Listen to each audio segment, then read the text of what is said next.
dégagez de secteur. Vendredi dernier à Bamako, des centaines de Maliens réclament le départ des troupes françaises et étrangères de leur pays. On a trouvé que le bilan n'est pas bon, on a eu plus de morts, donc on demande que le changement de système. On veut vraiment chasser la France de notre territoire parce qu'on a vu que la politique démagogue de la France, ça ne nous plaît pas. On veut que ça soit remplacé par le mandat de G5 Sahel. Ces critiques contre les 4500 soldats français de la force Barkhane avaient irrité Emmanuel Macron début décembre, quelques jours après la mort de 13 soldats français au Mali. Le président français avait alors convoqué un sommet du G5 Sahel à Pau le 16 décembre.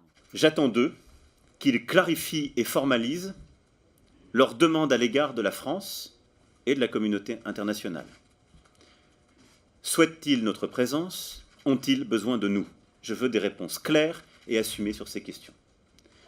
Le sommet a depuis été reporté, mais les attentes du président français n'ont pas changé.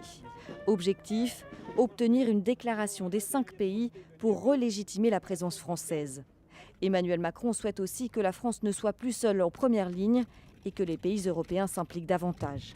De leur côté, les pays du G5 Sahel appellent à revoir la stratégie militaire contre les djihadistes. Des djihadistes qui multiplient leurs attaques depuis plusieurs semaines. Jeudi, 89 soldats nigériens ont perdu la vie lors de l'attaque du camp de Chinégodar.